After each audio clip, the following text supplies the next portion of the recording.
Today, we're gonna break down 3 hip-hop footwork steps. Let's just hop into it.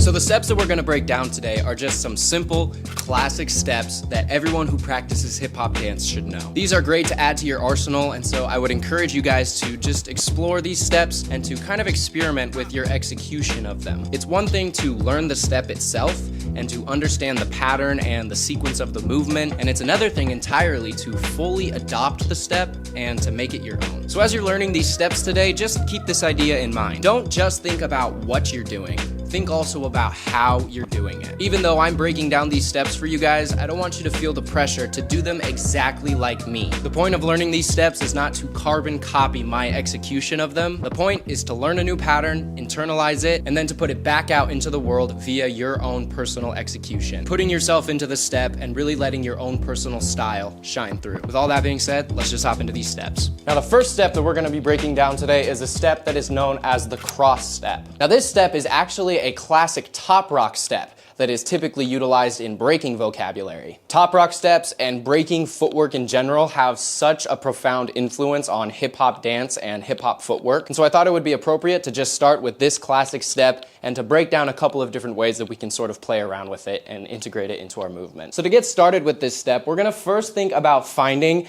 this simple rock to the back pattern with our upper body. Rocking to the back on every count of the 8 count. We'll rock 1 and 2 and 3 and 4 and 5 and 6 and 7 and 8. This rock will remain consistent as we add in the pattern with the feet. Now on count 1, we're gonna think about taking a step to the right with our right foot. We'll simply step 1, and then from here, we're simply gonna take our left foot and we're gonna cross it in front of our right foot on 2.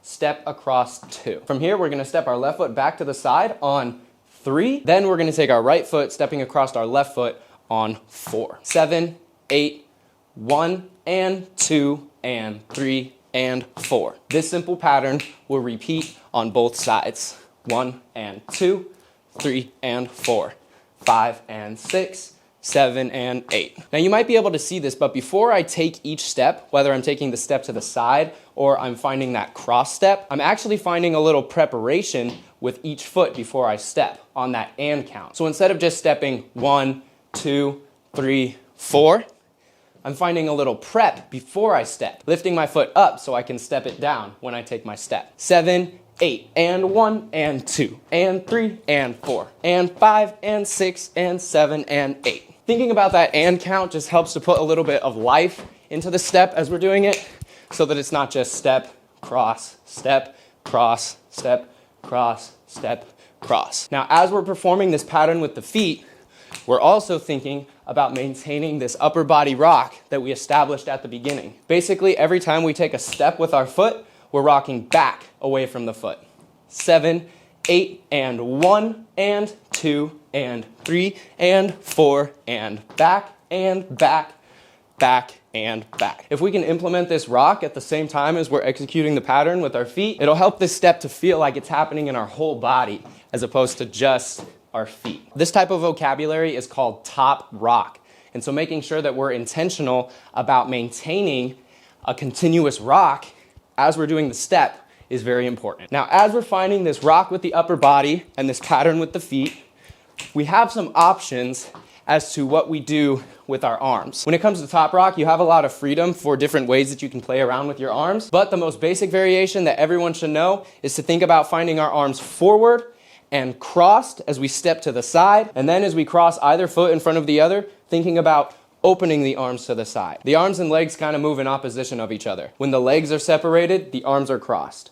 When the arms are separated, the legs are crossed. 7, 8, we go. Cross and open, cross and open, cross and open, cross and open. Now, like I said, you do have a lot of freedom when it comes to playing around with your arms. If you don't know what to do with your arms just yet and you're still working on understanding the step, just think about trying to find this simple forward and side, forward and side, forward and side, forward and side pattern. However, if you're feeling pretty confident and you want to level it up a little bit, you can start to play around with different ideas and experiment with different placement for your hands as you're doing the step. By the way, if you guys would like some more guidance about what to do with your arms while you're dancing, whether you're playing around with footwork or just freestyling in general, I have another video where I talk about that topic in depth right here. So be sure to check that out if you're feeling like you're ready to go to the next level with your arms. We talk about a lot of very useful concepts in there that you can utilize to kind of cultivate some new variation and style with your arms while you're dancing. But for the rest of us, that will complete our breakdown of the cross step. As you're working on this step, keep playing around with your execution and thinking about how you can showcase yourself in your execution of this step. Really prioritize your personal style and your personal interpretation of these movements. Take the pattern and show me how you would do it. Now, before we move on, I'm gonna go ahead and give this step a shot with some music.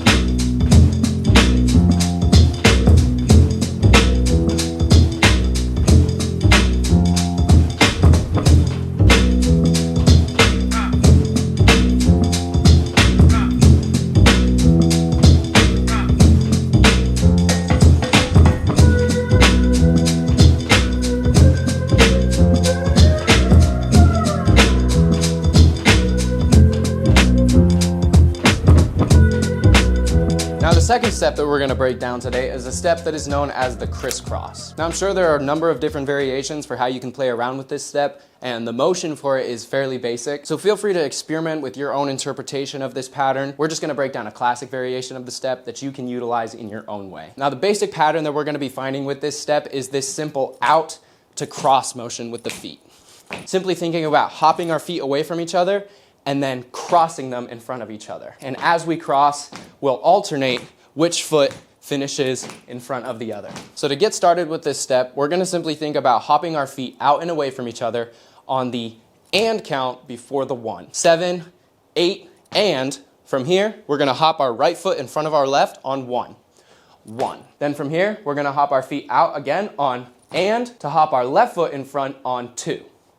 2. Repeating the other side, we hop it out on and to cross on 3, hop it out on and to cross on 4. And 1, and 2, and 3, and 4. Now you might notice that as I'm finding this cross, I'm also finding a bit of a rotation in my upper body. So I'm not just keeping my upper body facing the front the whole time. For our breakdown today, I'm just finding a little shift in the angle of my upper body as I find a cross to either direction. You can basically just think about twisting your body just slightly towards whichever foot is in front. To the right, and to the left, and to the right, and to the left. 7, 8, and 1, and 2, and 3, and 4, and 5, 6, and 7, and 8. Very simple pattern, nothing too crazy, but lots of room for exploration. Now, when it comes to your arms, you can play around with a lot of different variations. A classic one is to find simply a cross or sort of a scoop with the opposite arm as the leg that is in front. So if I cross my right leg in front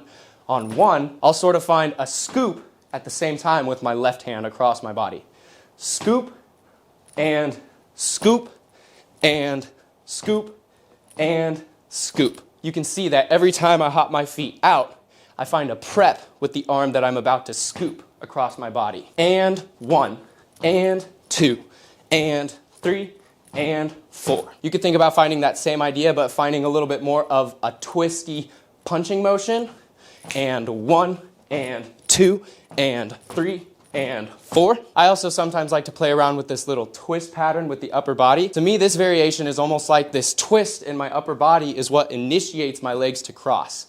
7, 8, and 1, and 2, and 3, and 4, and 5, and 7, and 8. Basically, whenever I hop my feet out, I think about twisting my arms or my shoulders towards the direction of the foot that is about to cross. Twist, and twist, and twist, and twist, and. The idea is to have your arms there before your feet are so that it looks like your arms initiated the movement in the first place. You can also find variations to the pattern with the feet. You don't always have to just switch right foot in front of the left on every count. You can find a simple single, double pattern. 7, 8, and single, single, double, double, single, single, double, double. And there's a myriad of different options for variations to the pattern with the feet. So however you choose to play around with this step, whether you're adding a little scoop with the arms or you're playing around with the actual sequence that you're executing with your feet, this step is super fun and simple, and it's a great tool to add to your arsenal. And I really think it'll lead to some fun and interesting ideas that you can explore within your movement. Now real quick, let's throw some music on and I'll show you guys how I like to play around with this step.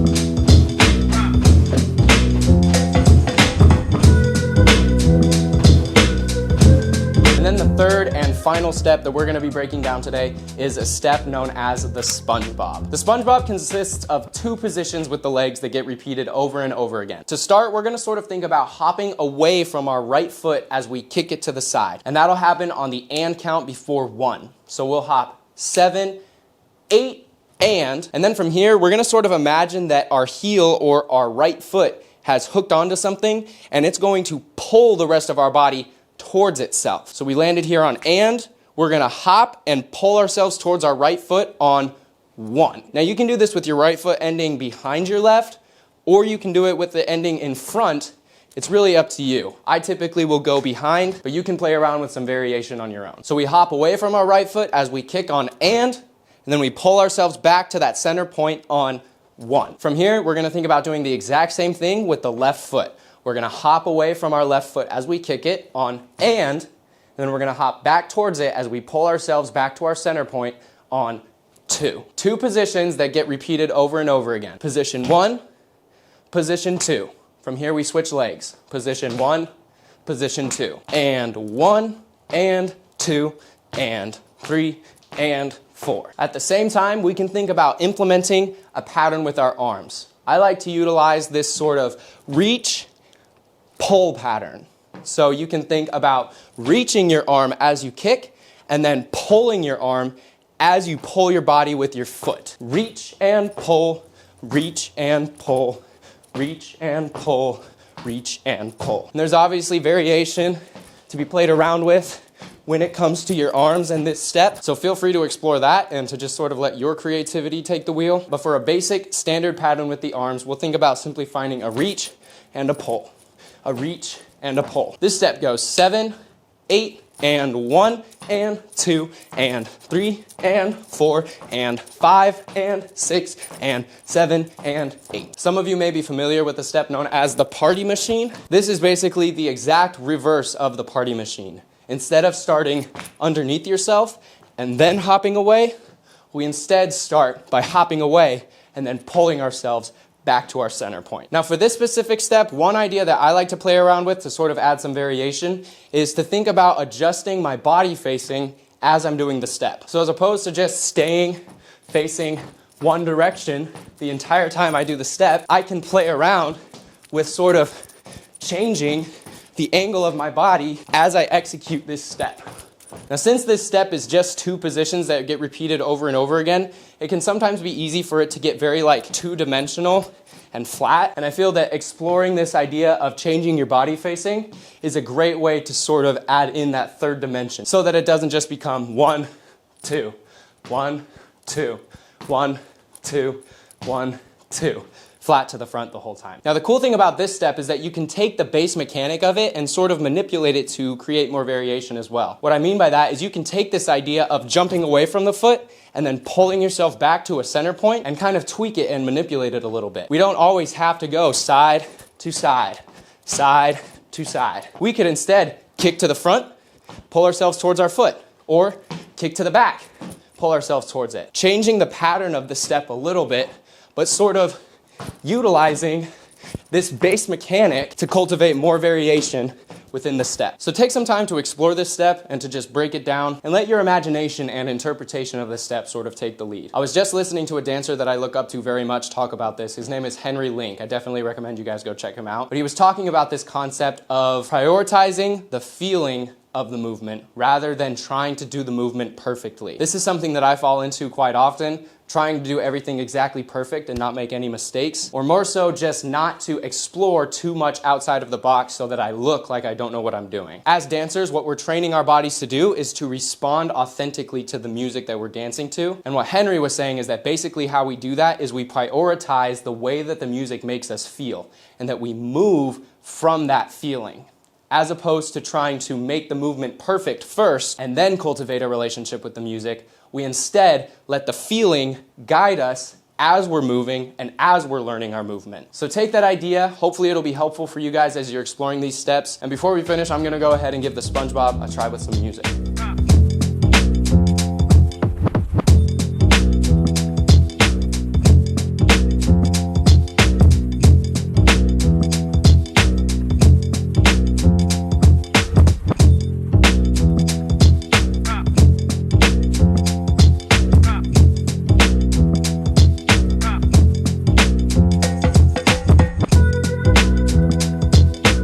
And that is gonna do it for our breakdown of these 3 hip-hop steps today.